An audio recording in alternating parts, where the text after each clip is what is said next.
Today on Building the Open Metaverse. If you believe that the metaverse is a multi-trillion-dollar opportunity, if you believe that it is a next-generation version of the internet, then you have to believe that billions of people will participate in the metaverse on a daily basis. If so, the point in time in which we're sitting right now, we're existing, is kind of like the ICQ era of online, or perhaps 2005. In 2008 even, Facebook had 150 million MAUs, monthly users. In 2009, they had 350 million monthly active users. A decade and a half later, or not even, they had 3 billion MAUs and 2 billion DAUs. Welcome to Building the Open Metaverse, where technology experts discuss how the community is building the open metaverse together. Hosted by Patrick Cozzi from Cesium and Marc Petit from Epic Games. Hello everyone and welcome to our show Building the Open Metaverse, the podcast where technologists share their insight on how the community is building the metaverse together. Hello, I'm Marc Petit from Epic Games and my co-host is Patrick Cozzi from Cesium. Hi Patrick, how are you?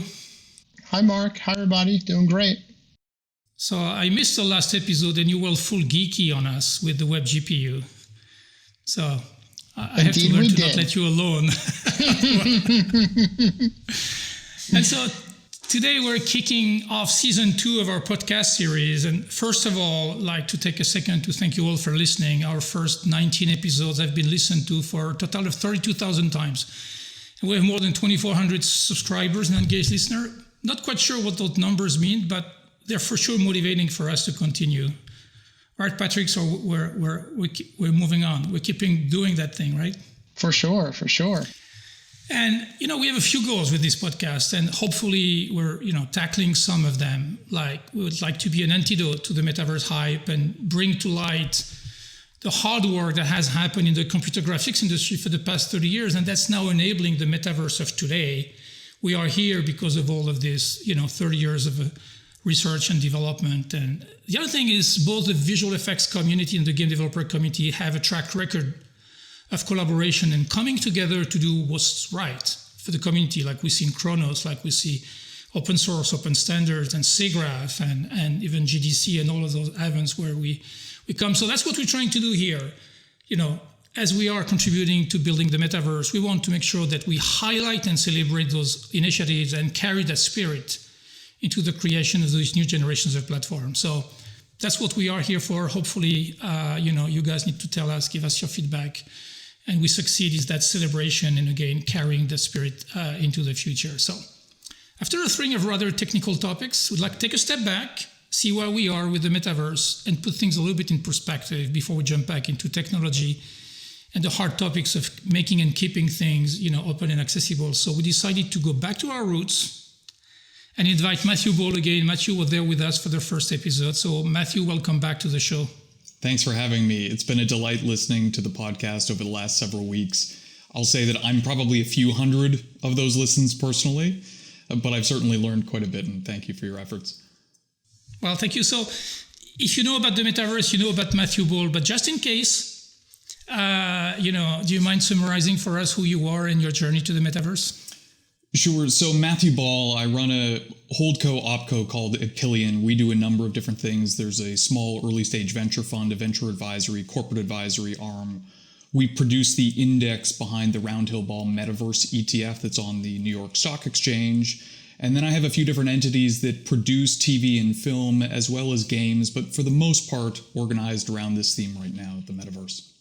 So Matthew, I think you're doing a fantastic job tracking the metaverse and educating the community. We'd love to hear what you think the current state of the metaverse is, and if you think we're in a hype cycle, and if so, where in that hype cycle? So we're certainly in some form of hype. When you take a look at all of the core metrics, before Roblox filed for their IPO in October of 2020, there were 5 ever mentions of the metaverse in an SEC filing. In 2021, there were over 240. Over the preceding 20 years, there were fewer than 12 mentions in any Bloomberg terminal, an indexed article saying metaverse. Last year, there were over 1,000. Year to date in 2022, we're at over 150 mentions of the metaverse in an SEC filing. We've already eclipsed last year's total. And yet we see two very significant shifts that show that we have passed that initial crest or peak. Number one is all Google Trend data around the term metaverse has roughly halved over the past 2 months. And that correlates to the consumer response, which is after several months of being told the metaverse, the metaverse, the metaverse, a lot of consumers are saying, what are the products in the metaverse? Or please tell me how our world is different than it was a year ago. And that's an important point for us to all pause and reflect on. And this really reflects three different things. Number one is differences of opinion as to when the metaverse is here, or perhaps if it's here already. Bill Gates and Satya Nadella have said that it's here. Jensen Huang just talks about it emerging over the coming decades. I believe that that's Tim Sweeney's perspective as well. Mark Zuckerberg and John Carmack at Oculus say that it's almost here, but it's 5 to 10 years away. And so this mixture of the suddenness through which the topic came out, the difficulty in understanding exactly what is different, as well as the disagreement as to whether VR is critical or peripheral, is leading to this kind of doldrum where everyone's now trying to reassess, was the hype too fast? Was it too sudden? Or perhaps is this not even real to begin with? And so we saw some financial impact. So tell us about your tracking index for the metaverse that you created like almost a year ago, right? Yeah, that's quite right. So my company produced the index, which we then licensed to a company called Roundhill Investments, which turns it into an ETF. The goal of the index was to bring together a council of experts, the former co-executive producer, lead game designer for Red Dead Redemption, Grand Theft Auto 5, the former head of developer relations at Oculus, former hardware lead at Valve, other individuals in this space to say, let's come out with a methodology to track the economic value or public equity side of the metaverse's evolution. And the goal there in an abstract sense was to provide the everyday individual investor a simple way to gain access to this potentially multi-trillion-dollar opportunity without needing to familiarize themselves with every single company and their relative exposure. At the same time, the stock market is what we call a popularity machine in the short term and a weighting machine over the long term, which is to say, over time, it proves itself based on its worth, but in the shorter periods of time, speculation and other acute events can distort things. And so the index, if we said that it was at about 100 at launch, or normalize it, that was June 30th, we essentially got to 125 by mid-November. Mid-November was the peak of the metaverse frenzy as a narrative with investors. Facebook changed its name, Roblox and Unity, they surged to more than twice their IPO price, even though they had only been public for about a year or 6 months. And since then, that index has come down from about 100 or a peak of 125 down to about 70%. That's not atypical. Most tech stocks, most foreign stocks, anything in the so-called growth era or areas have kind of cooled. And that reflects exactly what I mentioned, which is an understanding that if the first step is awareness and excitement, the next step is settlement, it's investment, and it's waiting for the products that will change the world. So what's your foresight for you think it's a natural cycle of things, Yeah, it is the natural cycle of things. I think there are 2 or 3 different ways in which we could break it down.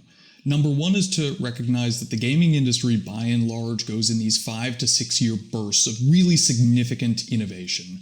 We saw that with MMORPGs. Over the past 5 or 6 years, we've really been experiencing the ascendance of the Battle Royale genre, which was concurrent with the rise of these virtual world platforms, your Roblox and Minecraft. It's actually been a little bit of time since we've seen a massive discovery in what gaming or 3D rendered virtual socializing looks like. And so we're probably due for one of those big creations over the coming years, but right now we're going into a quiet period. Most metrics show that. We know that PUBG is down probably 30-40% of its player base. Free Fire is down about 40%. Activision has talked about the fact that Call of Duty Warzone and Call of Duty Mobile are significantly lighter. And so one element is we're waiting for the next big leap in gaming. Gaming isn't the metaverse, but it's clearly the forerunner.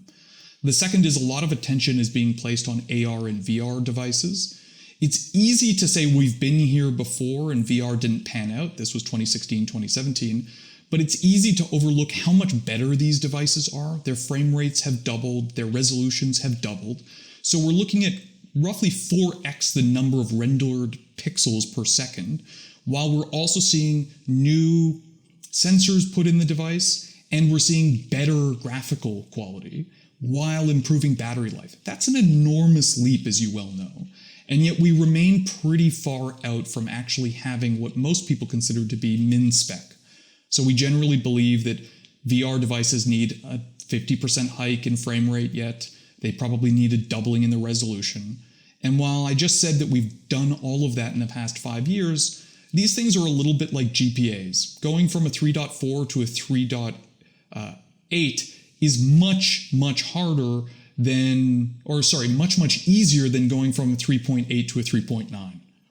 And so it looks like we're going to have to spend, potentially a decade getting those devices farther still.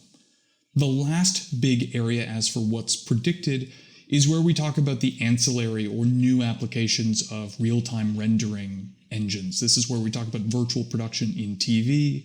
I get most excited about the ongoing deployment into AEC or ACE, Architecture, Engineering, and Construction. And in the fall, Johns Hopkins began performing their first ever live patient surgery using AR and VR devices. This next wave is more likely going to be seeing technologies that have historically been isolated to the consumer leisure space not just start to test the water in industry and enterprise proper, but really become mainstream to proliferate and to drive the growth of these categories. So you played an active role. Actually, Zuckerberg interviewed you. You did not interview Zuckerberg at the launch of Meta. In hindsight, what do you think has been the impact of this announcement? I mean, it was a big move, $10 billion of investment. So what's 6 months after that? How do we look back at that event? Yeah, I'd say that there are three primary impacts. Some are good and some are bad. Number one is it has really helped to popularize and familiarize the entire world with this theme and also legitimize it in the eyes of many. If you are a founder trying to build in the metaverse, having greater awareness and validation, whether that's to advertisers, investors, or consumers, is good. And so we've really seen a wellspring in activity that is all positive. The downside may be the way in which, for that same reason, Facebook's specific vision of the future, which is largely conflated with virtual reality devices or immersive VR headsets, has kind of seeped in and started to characterize it. I would certainly not say that VR is the metaverse. I wouldn't say that it's even strictly required. And over the next decade, I would be shocked if it were anywhere near the most common device or interface for accessing the metaverse. And as I just mentioned, we're probably some ways from it even being mainstream viable. And so that has to some extent mixed up narratives in a way that is often counterproductive. But the third is the way in which it has really just set off this global race now. And we can see this in a few different ways. Amazon, in the weeks that came thereafter, began rewriting their job descriptions to focus on the metaverse. In fact, they often started to emphasize specifically that they were building experiences in Unreal. Google has reportedly reorganized their head of VR and special products, everything in 3D, now reports to the CEO of Google, and the entire kind of incubation arm sits underneath him. Tencent has doubled its initiatives in the space, and so now we're seeing every company that has spent decades wondering when it's ready to start building now sees it to be, the present day.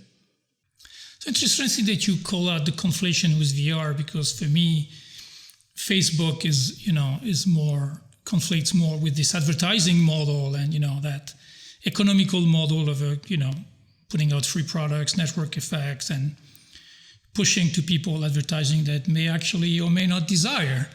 And so do you think, we were, well, especially if I speak for Epic, we had ambition that the new generation of platforms would go off to a different model more, where commerce, would take a precedence over that, passive advertising model. So what do you think we are in that conversation? And is Facebook, we'll say would be successful in trying to further their data-driven culture into the metaverse? I think there are a few different ways in which we can break this down. First and foremost, Facebook is an incredibly concentrated business and to their detriment, right? Almost all of their revenues come from advertisements. They don't really have a platform business. They don't really have a hardware business. They're purely reliant upon the advertising economy. They're obviously operating one of the most successful businesses in the modern era, if not history, and yet they still have exposures, and diversification is generally seen as a good thing. I do think that no matter how important advertising is in the future, they definitely aspire for a more diverse and thus healthier business. The second thing is to recognize that we actually can size the advertising economy pretty effectively. It's roughly 1% of GDP. Ever since the 1920s, with the exception of the Second World War, GDP as a share, or advertising as a share of GDP, has always been between 0.9 and 1.3% of the economy. It's shrunk considerably with digital ad efficiency and targeting. It's actually one of the most remarkable effects is after decades, literally near a century of oscillating between those two bands, we've seen not just stability for a decade, but we've actually trimmed it down to about 0.9%. That suggests the role of advertising in our society, and it also shows that for all of the ills of targeting, it actually has shrunk advertising share of the economy overall. In gaming, of course, as we know, advertising is not commensurately revenue generative compared to other mediums. It's more than half in TV. In print, it's roughly half. It's nowhere near that, especially in 3D rendered, rich virtual worlds. With that in mind, I tend to believe that we're going to see more advertising in 3D worlds in the years to come. Pretty much every medium that has resisted it eventually gets ads for the very reason in which we don't have them today, which is scarcity. Think of streaming video. Most streaming video services don't have ads. HBO added them, Disney Plus is adding them. Netflix has spent a decade and a half saying they're not going to have them, and now they're saying never say never. It's specifically because they don't have them that the economic incentives to have them become so overwhelming. But overall, more functionality tends to lead to more sophisticated methods of monetization, and we tend to say that that is user spending rather than advertisements. Television started as a relatively clumsy medium. It was broadcast, undifferentiated, didn't matter what you were watching, where you lived, what you liked. Everyone was getting the same broadcast to their home at the same time, and it was all commercials. We moved to user-paid model and now pure-play subscription model. So if the internet economy over the last 15 years on the consumer side has been primarily ad-driven, I would expect that if the metaverse elevates that to a 3D version of the internet with more things to sell, frankly, we will start to diversify the entirety of the internet to a healthier model, which tends to be the things people want to buy rather than the ads that are shoved in their face. It's interesting that the data says that the advertising portion shrinks in the GDP. From a user experience perspective, it doesn't feel like this at all. I don't feel I'm exposed to less advertising, so the efficiency must be there. So, Patrick, up to you. Yeah, let's switch gears a bit and dive a little more into the platforms. So, Matthew, we're seeing kind of two areas where platforms are coming from. One is all of the game platforms like Fortnite, Roblox, Minecraft, or PUBG emerging into the metaverse. But then we're also seeing ground-up platforms such as Meta, Horizon, or Decentraland. So, wanted to see if you had any observations or more predictions here. Sure. So it's a fascinating time to think about this because I often phrase the opportunity the following way. If you believe that the metaverse is a multi-trillion-dollar opportunity, if you believe that it is a next-generation version of the internet, then you have to believe that billions of people will participate in the metaverse on a daily basis. If so, the point in time in which we're sitting right now, we're existing, is kind of like the ICQ era of online, or perhaps 2005. In 2008 even, Facebook had 150 million MAUs, monthly users. In 2009, they had 350 million monthly active users. A decade and a half later, not even, they had 3 billion MAUs and 2 billion DAUs. The largest virtual platforms in the West are Roblox and Minecraft. They're sitting at roughly 150 to 250 million monthly active users and about 30 to 50 million or 55 million daily active users. We're actually quite small. We have billions of users yet to adopt these services. And so what that means is the field is actually a lot more open than we tend to believe. The opportunity is mostly in front of us, not captured. Now, we may see a version of the past in which the most dominant platforms like Facebook or YouTube, two of the leaders in the PC and early mobile social UGC era, continue to get larger. But there's also the opportunity for other companies to displace them. And certainly we know that part of Facebook's ascendance came from acquisitions of Instagram and WhatsApp, and had they not, it's quite likely that Facebook would have been supplanted. But even if today's leaders grow, the other lesson of the past decade and a half is that new platforms have the opportunity to amass hundreds of millions or more in users. Snapchat was created in 2011. I think Twitch was started that same year. TikTok began in 2014, but then was really rebuilt in 2016. And of course, Fortnite now has a social graph of in excess of 500 million users with, I believe, 2.7 billion player connections, came out in 2017. And so that is to say, there's a good reason why all of these platforms are being designed, are being launched, are being tested. And that's because most of the market is in front of them. And even if they don't become the leader, they have the opportunity to build hundreds of billions of dollars in value. What's interesting here is that, as you would expect, and as we saw with Instagram and TikTok, neither of which directly compete with Facebook in terms of functions, but do in the social networking space, these new platforms are taking different technical approaches. Horizon Worlds at Meta is clearly organized around VR. Rec Room and VR Chat are as well.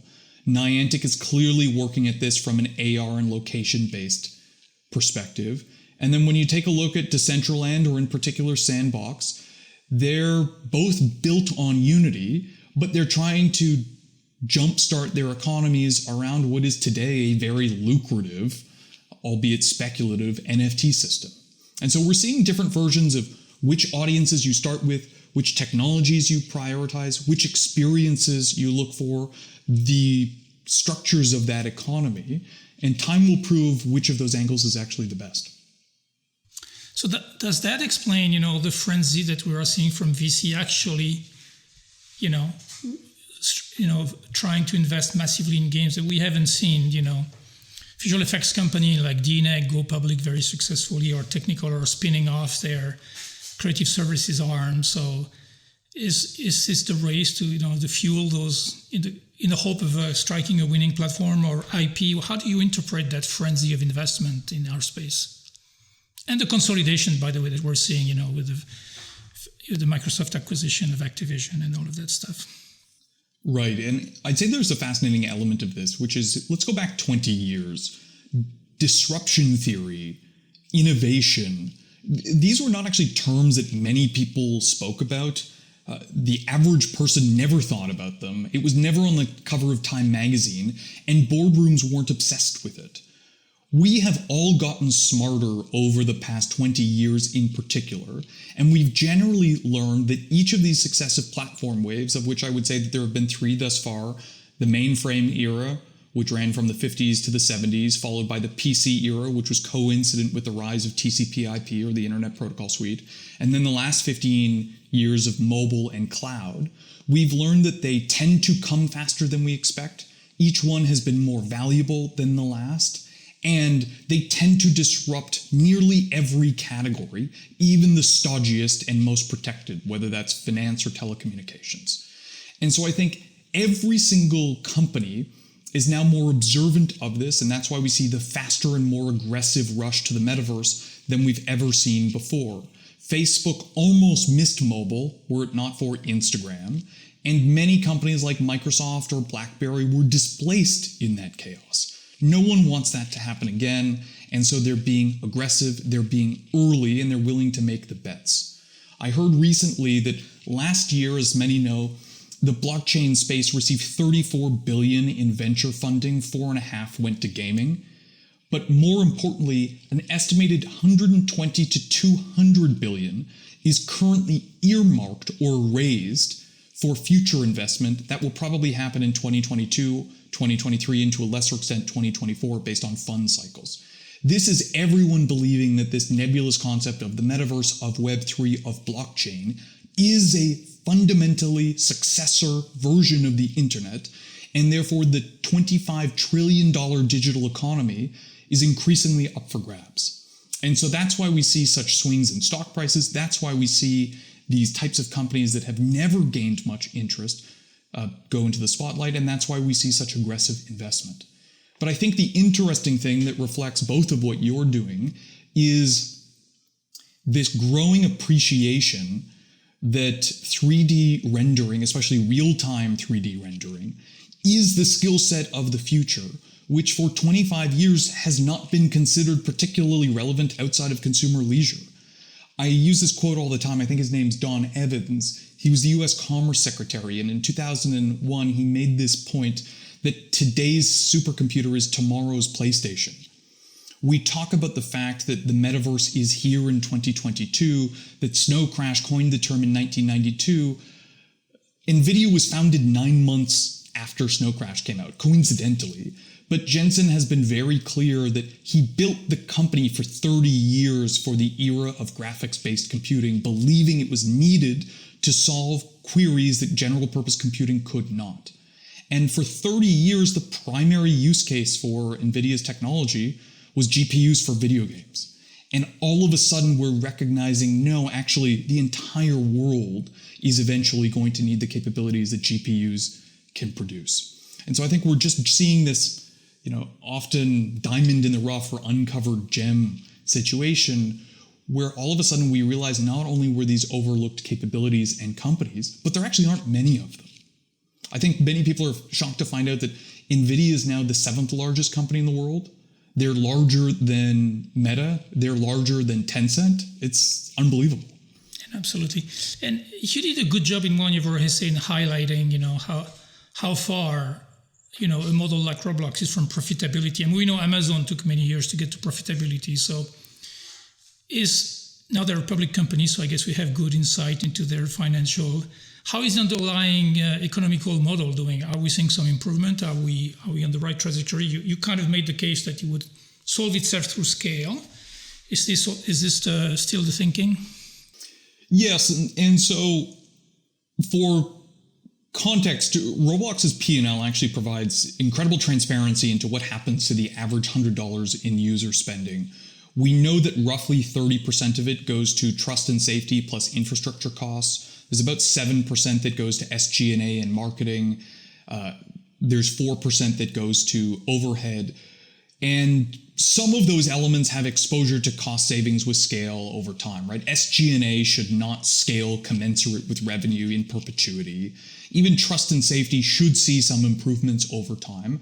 Other areas will be more challenging. Infrastructure is unlikely to materially improve because the technology will improve. They'll get more powerful CPUs. They'll try to support higher concurrency. They'll try to do more cloud data streaming, which is going to increase their bandwidth costs. But what's fascinating to me is the two other areas. And actually, let me take a beat. We've seen a few percentage points improvements in Roblox's profitability over the past year. Not substantial. They're still losing roughly 26% on revenue. So basically, their costs are 126% of revenue. But there are two primary buckets that are worth considering. Number one is R&D. They now spend more in a quarter on R&D than they had in revenue in the first quarter of 2020. And that's because they have maintained R&D as a percentage of revenue, even as their revenue has grown 450% since the pandemic. This year, they are likely to spend 600 or 700 million on R&D. For context, Sony's entire video gaming R&D budget is about $1.2 billion. That spans network, software, and services, all of their individual studios, as well as the console itself. Unity is spending $300 million in R&D. I would assume that Epic's Unreal business is somewhere in the several hundred million. For further context, the 5-year build for Red Dead Redemption 2 was about $250 million in production cost, probably another $100 million in marketing and publishing cost.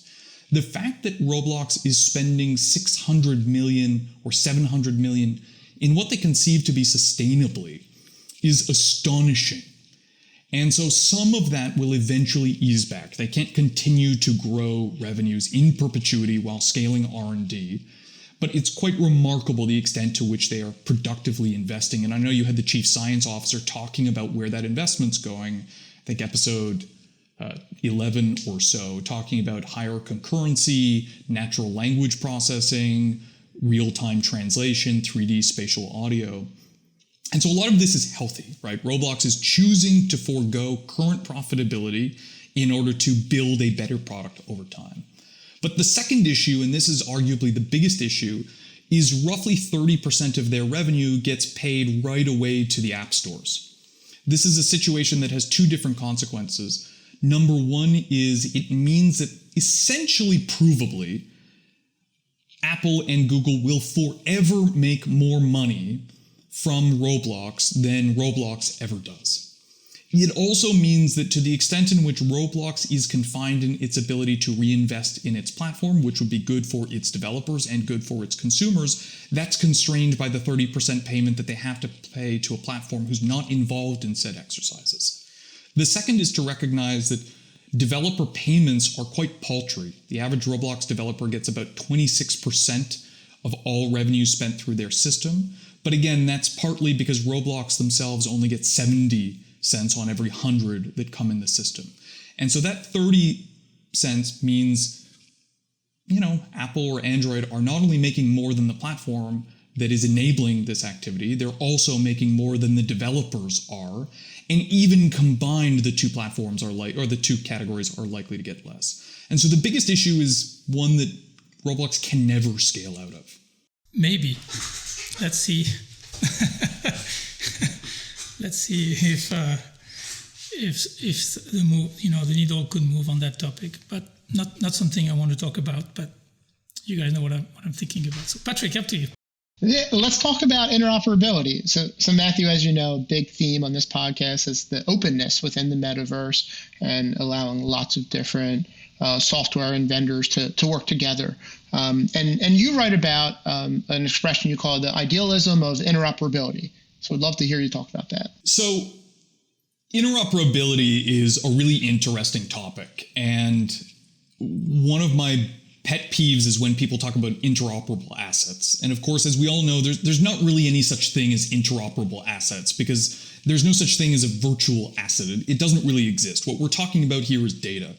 And for data to be interoperable, so to speak, we're really talking about consistencies in conventions, in code, other frameworks that allow us to exchange data, to understand that data, and then put that data to work.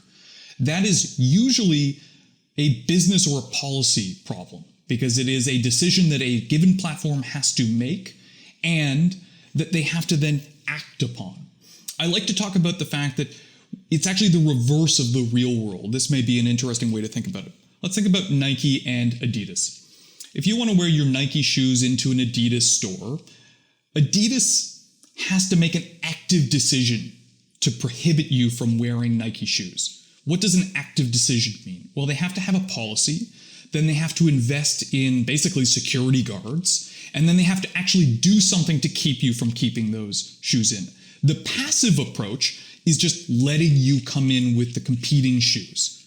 Now, we can all recognize that it would be absurd for Adidas to say no Nike shoes, but what's important is to recognize not making a decision means supporting or being compatible with foreign shoes. And that's because atoms are essentially write once, run anywhere. And no one makes the decision. They're preset, they're immutable. In the virtual world, the reverse is true. If there's a given platform, let's say a standalone version of Nike, even if it's running on Unreal and Adidas is using Unreal, it's an act active choice. They need to actively decide to incorporate and accept data, a virtual item and shoe, from a third party. Then they need to build systems that can understand that data and then coherently deploy it. What does that mean? Well, Adidas would have to say, I'm going to take the Nike shoe, I'm going to recognize it's a shoe, because keep in mind, they could see the data and then say, let's manifest it as an elephant.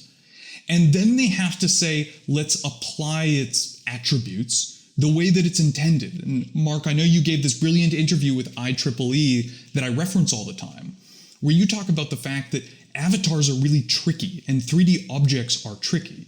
It's relatively easy for a .jpeg to be converted to a .gif. It's relatively easy to go from PNG to JPEG because we're talking about a 2D image. But when you're talking about a virtual good, you have these other things, which is, okay, when you're bringing a Nike shoe, is the shoe the object? Or is the sole an object? Are the laces separate? Are the lace caps separate? Are all of these customizable? Do the shoelaces move with the wind? And if they move, what's their weight? So we're talking about all of these different active decisions, and it doesn't just require investment and decision making. So they sometimes have cost, right? The more data you bring into a system, the more burdensome it is. Maybe allowing shoes with waving laces is actually burdening your render so that you can't do some of the other things you would want to do. And so this is a tricky topic. You started this by saying we weren't going to get too technical, so I'll try to back out of this. But so the idealism of the interoperability is the hope that we can nevertheless find basically a bunch of buzzwords to still support this. This is where people talk about frameworks of frameworks, systems of systems, data conventions, using machine learning to upscale and downscale different assets and data so that they're appropriate. So that if you don't need the shoes to have 5 different components, you can make the intelligent decision to treat them all as one. I'm optimistic that we will start to get to some of these. Why? Because the network effects of having ecosystems that can talk to one another are profound. We see this with the internet.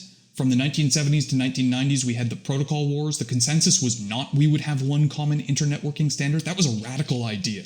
IBM, Comcast, Telefonica, China Mobile would all treat data and communication the same way. That was a radical belief. Even in the early 1990s, as the Department of Defense was supporting TCP/IP, the Department of Commerce in the EU started supporting OSI, a competing networking standard.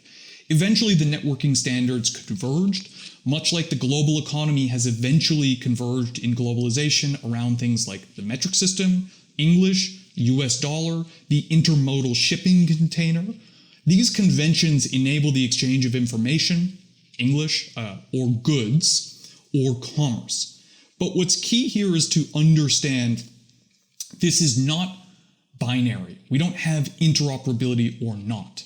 In the internet today, we have public and private networks, we have paywalls, we have private protocols that sit outside of TCP/IP, and we don't have everything exchangeable. In the global world today, you can't bring $10,001 into the United States in cash. You can't bring a gun into a hospital.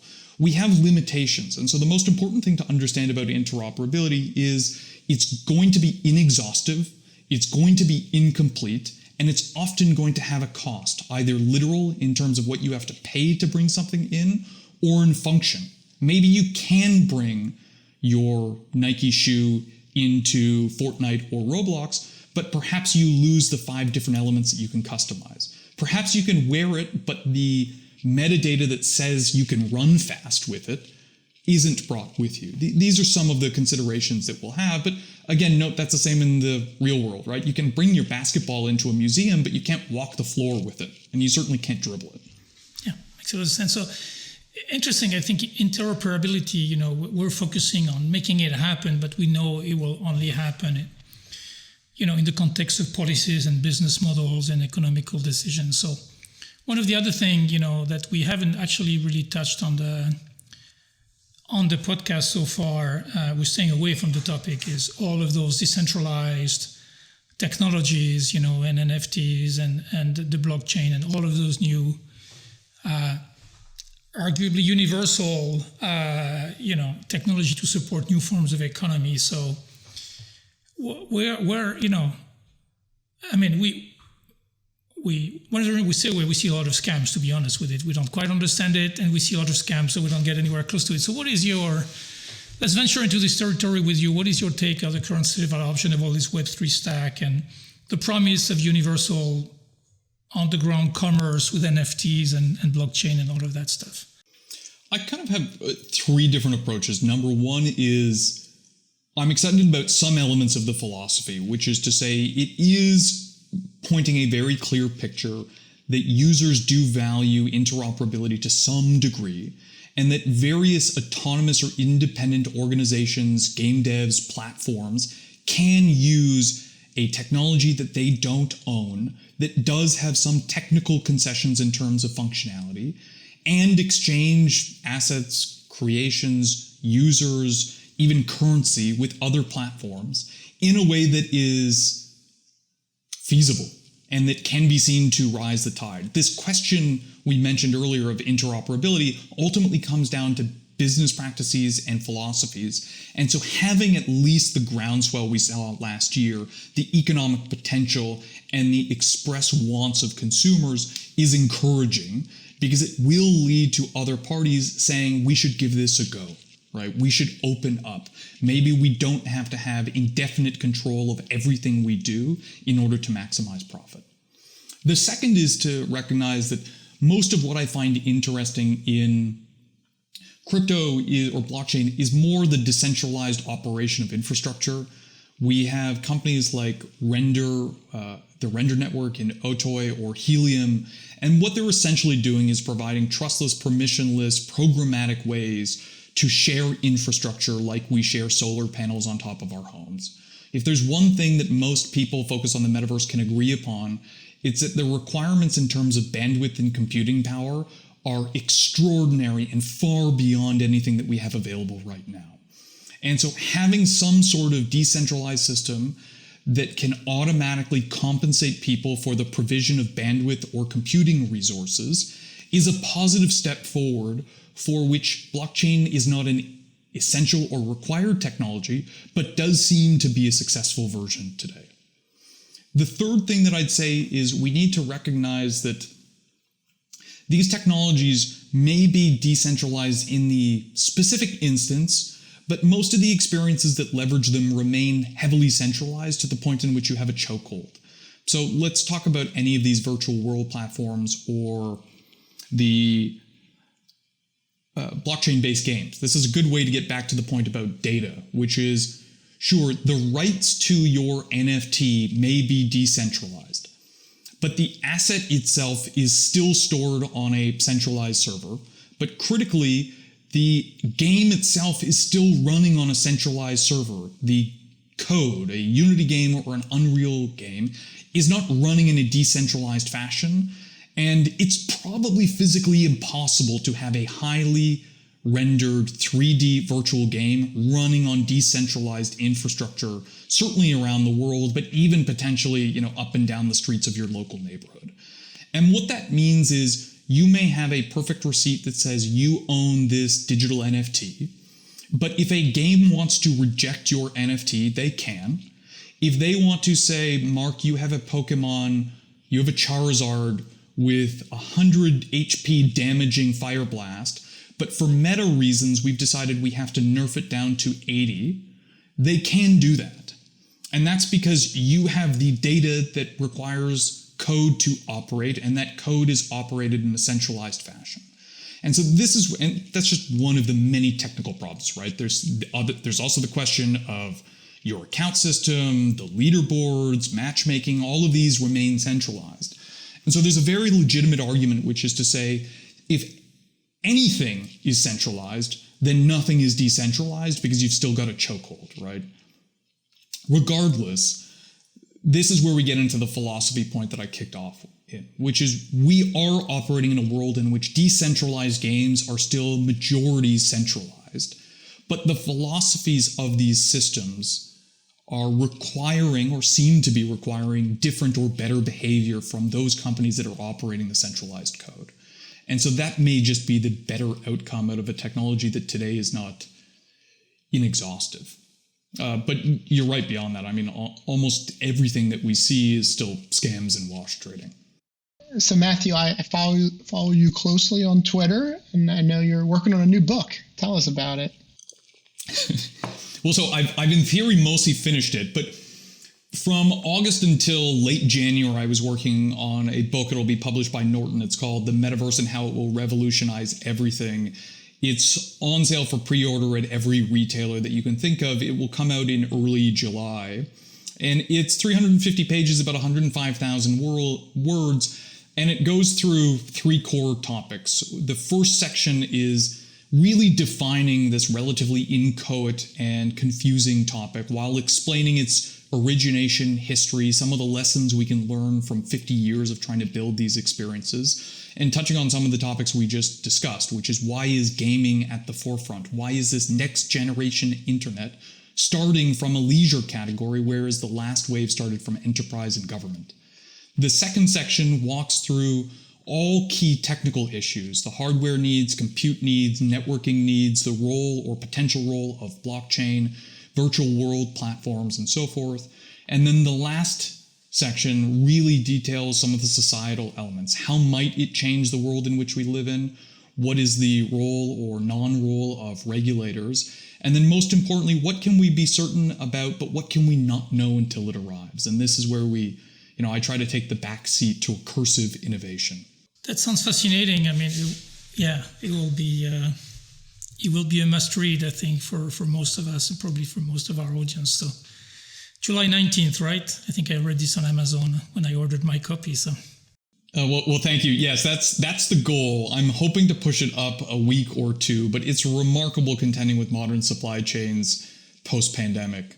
It's quite something to try and look at, but I'm excited. We're so looking forward to that, Matthew. So you've been following the podcast a little bit and more this conversation today. Is there any topic that's top of mind for you that you think we should cover and we haven't covered? It's a good question. I mean, one of the topics that I'm really interested in and we continue to talk about is the deeper and deeper we get into the digital era, the more we have to contend with a core technological problem, which is the choice to deprecate old systems, to not be compatible with what came before. And I get really interested about this from the metaverse perspective because we're talking about a persistent, almost parallel plane of existence. And so the nature of persistence means that we can't every hour or even year say all of that old stuff is gone. And so as a result, we have to have systems that ensure compatibility, upscaling, upgrading of what we already have to be compatible with what we want in the future. And yet there's that tension, right? We know that building from scratch allows you to have a cleaner tech stack sometimes. Obviously, you end up overestimating how much you can replace and improve. But so we're going to go through this period as the metaverse starts to take off of trying to manage the legacy compatibility. And I was given this, Tim Sweeney has talked about one of the 4 big challenges being forward compatible code evolution and backwards compatible support. And I think of this story that Ebbe Altsberg, the former and unfortunately late CEO of Second Life, told me, where he talked about the fact that one day a few years ago, Second Life upgraded their physics engine, or the physics element of their engine, and they found out a week or 2 later that there was a bug. And the bug was this specific business that was selling horses and horse feed found that the horses post-update, when they tried to bend over to eat the horse feed, would slip. And they'd slip in perpetuity. And the result was anyone who purchased these horses ended up coming back to their game a few days later to find out that the horses had died. This bug literally caused all of the horses to die because you had dysfunction of a business model. Now, what was the challenge of this? Well, the challenge is Second Life is relatively decentralized. Second Life does not manage what's bought, what's sold. They don't administer the transactions, and they don't observe them. And so they made an update that had millions of implications, and they were almost all seamless. and yet there was one misfire. But then think about, how do you solve that problem? What's the restitution? Who pays whom? How do you even know what the quantifiable damage is? How do you even understand the best way to do it? Do you roll back what happened to the horses? Do you give money? This is an isolated issue, and it's not specifically about forward-compatible code evolution. But if you say that we have this entire system of technologies, we have this vast interconnected economy that is predicated upon trust. I'm going to sell you a horse, and you're going to use that horse. I'm going to buy a horse, and my horse is going to live. And then you have to start contending with bugs, but most importantly, the need to update the physics of this world and then manage for the unintended and intended consequences. You actually get into moral issues. And so it'd be interesting just to see how people think about that issue. The only other one is, getting the governmental perspective as to how do we start to regulate these things. If we do believe that this is a parallel plane of existence, if we do believe that there's going to be multiple trillions of dollars here, then we actually need to do more than just modernize tech legislation on app stores. We have to probably recognize many of the rights that we take for granted in the physical world but are lacking entirely. So Matthew, to wrap up this episode, is there any person or organization you want to give a shout out to? That's a good question. So I'm helping to produce a title for a company called Genvid Technologies that's doing a mass-scale interactive experience for The Walking Dead that comes out in July. It's going to support, via cloud streaming, upwards of 1 million concurrent viewers that will be able to place their own avatars into this live version of The Walking Dead. Robert Kirkman, who created the franchise, is creating his first characters in that universe in more than a decade. And so I'm really excited to see this experience come out, because you're going to see for the first time ever the ability to actually place yourself or your creations into canonical Walking Dead content and then have it play out in real time for millions who are also helping to shape that narrative. Yeah, no, Genvid is a very interesting company with some really innovative and smart technology. So can't wait to see that either as well. So Matthew, thank you so much. Thank you for being there with us for kicking off this new season. You're kind of a little bit of the godfather of this endeavor. So thank you so much. I want to thank our audience again. Keep on letting us know what you think about the podcast, the themes you guys want to hear about.